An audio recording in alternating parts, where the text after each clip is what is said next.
Praise the Lord, God's morning again. एक और सुबह जो दी है प्रभु ने, आभार प्रकट कीजिए। ये प्रभु की सुबह है। आज 24 अध्याय पढ़ेंगे। आखिरी अध्याय है यहोशू की पुस्तक का, और यहाँ पर शकेम में यहोशू का अंतिम संदेश भी है।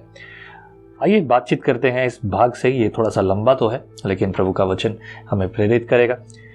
24 चैप्टर वर्स 1 लिखा है, फिर यहोशू ने इज़राइल के सब गोत्रों को शकेम में इकट्ठा किया और इज़राइल के वृद्ध लोगों और मुख्य पुरुषों, न्यायियों, सरदारों को बुलवाया और वे परमेश्वर के सामने उपस्थित हुए। तब यहोशू ने उन सब लोगों से कहा, इज़राइल का परमेश्वर यहोवा इस प्रकार कहता है, प्राचीन काल में अब्राहम और नाहोर का पिता तेरह आदि तुम्हारे पुरखा परात महानद के उस पार रहते हुए दूसरे देवताओं की उपासना करते थे, और मैंने तुम्हारे मूल पुरुष अब्राहम को महानद के उस पार से ले आकर कनान देश के सब स्थानों में फिराया और उसका वंश बढ़ाया और इसे इसहाक को दिया।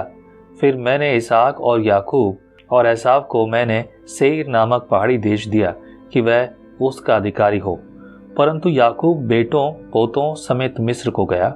फिर मैंने मूसा और हारून को भेजकर उन सब कामों के द्वारा जो मैंने मिस्र में किए उस देश को मारा, और इसके बाद तुमको निकाल लाया।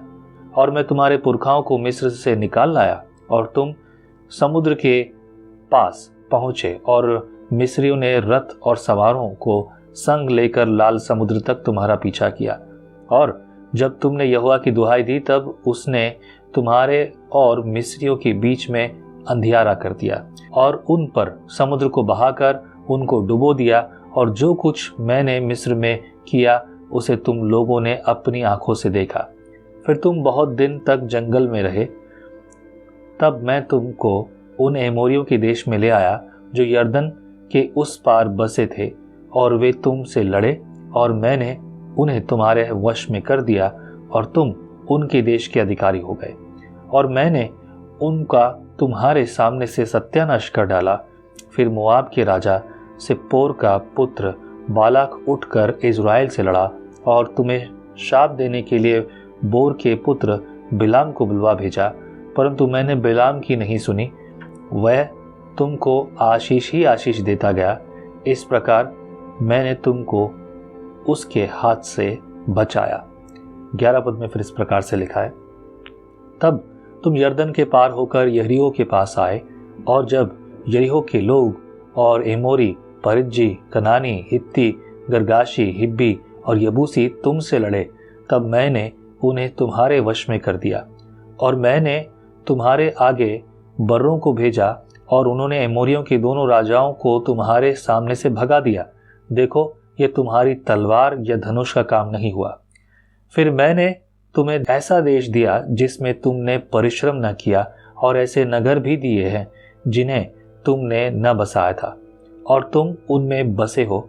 और जिन दाख और जैतून के बगीचों के फल तुम खाते हो, उन्हें तुमने नहीं लगाया था। इसलिए अब यहोवा का भय मानकर उसकी सेवा खराई और सच्चाई से करो, और जिन देवताओं की सेवा तुम्हारे पुरखा महानद के उस पार और मिस्र में करते थे, उन्हें दूर करके यहोवा की सेवा करो। और यदि यहोवा की सेवा करनी तुम्हें बुरी लगे, तो आज चुन लो कि तुम किसकी सेवा करोगे, चाहे उन देवताओं की जिनकी सेवा तुम्हारे पुरखा महानद के उस पार करते थे, और चाहे एमोरियों की देवता की सेवा करो जिसके देश में तुम रहते हो।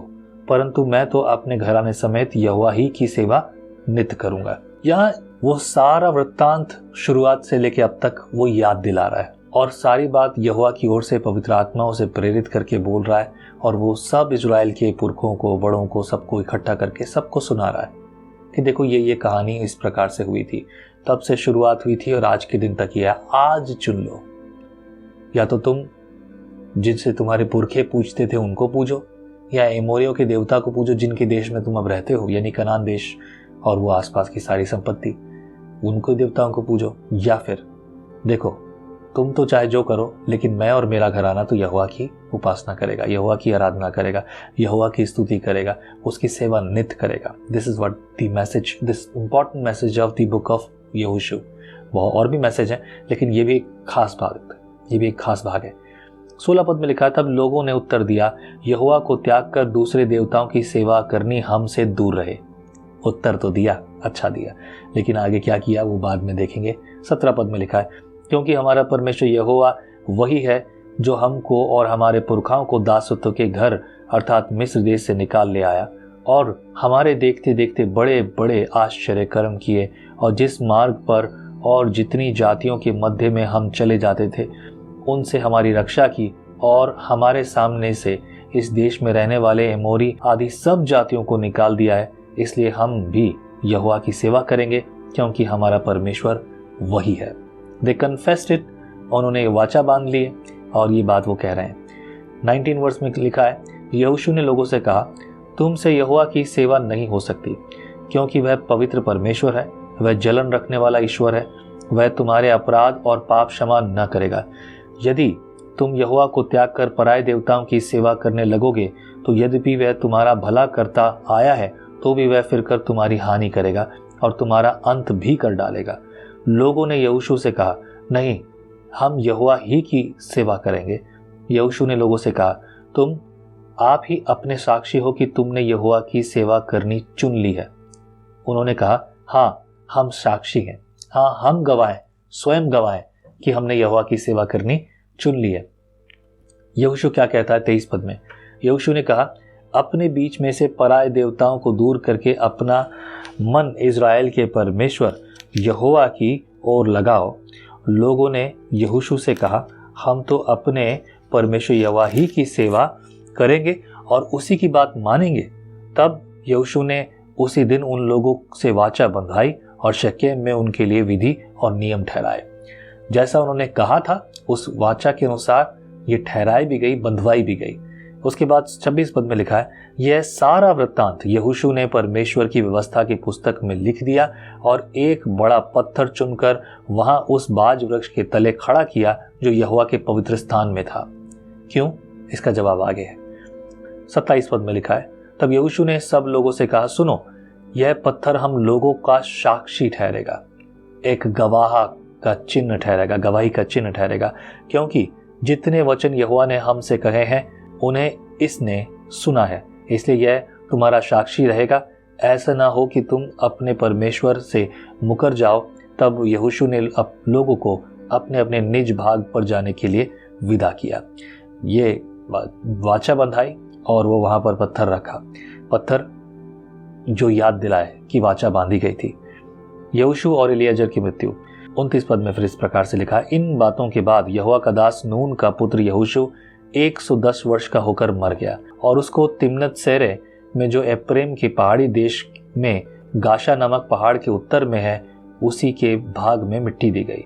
यहोशू के जीवन भर और जो वृद्ध लोग यहोशू के मरने के बाद जीवित रहे और जानते थे कि यहोवा ने इज़राइल के लिए कैसे कैसे काम किए हैं, उनके भी जीवन भर इज़राइली यहोवा ही की सेवा करते रहे। फिर यूसुफ की हड्डियां जिन्हें इज़राइली मिस्र से ले आए थे वे शकेम की भूमि के उस भाग में गाड़ी गई जिसे याकूब ने शकेम के पिता हमोर के पुत्रों से 100 चांदी के सिक्कों में मोल लिया था, इसलिए वह यूसुफ की संतान का निज भाग हो गई।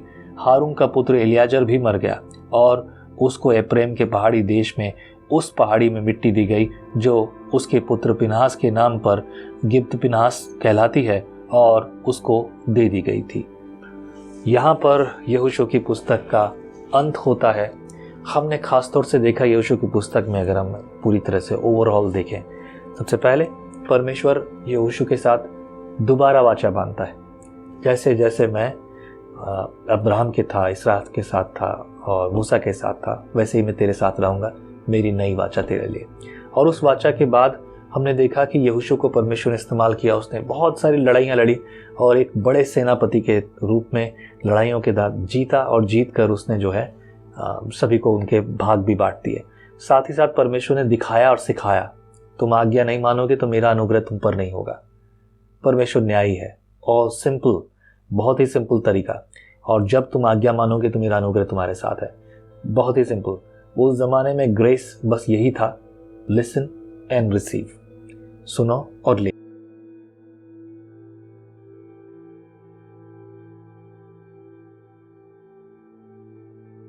लो। आज के समय में बिना सुने भी ग्रेस मिलता है मेरे प्रियो। खैर, बाकी बातों को अगर हम देखें तो सबका भाग बांटने के बाद यहोशू उनको अपनी वाचा याद दिलाता है, परमेश्वर ने जो उनके साथ बांधी थी, और उसके बाद सब बातों के बाद यहोशू की मृत्यु। And still we see that यहाँ पर संपन्न हो जाता है यहूदियों का, इजराइलियों का वो भाग जो उनको देने के लिए परमेश्वर ने किया था। आमीन। प्रभु आपको आशीष करे, आपके जीवन में बड़ी आशीष प्रकट करे। अगली सुबह हम न्यायों की पुस्तक शुरू करेंगे। न्यायों की पुस्तक में बड़ा मजेदार भाग है और मुझे नहीं लगता कि यहाँ कुछ स्किप करने वाली बात है। सुनिए, सीखिए, आगे बढ़ते जाइए। प्रभु आपको आशीष करे। आमीन। जय मसीह की। परमेश्वर का वचन जीवन देने वाली रोटी है। आओ हम इस जीवन देने वाली रोटी का और मजा लें विजनरी टीवी पर। हम हमेशा सोचते हैं कि शायद मैं भी बाइबल कॉलेज जाकर बाइबल को अच्छे से सीखता, पर अब आपके लिए है visionary TV, deep Hindi Bible study के लिए।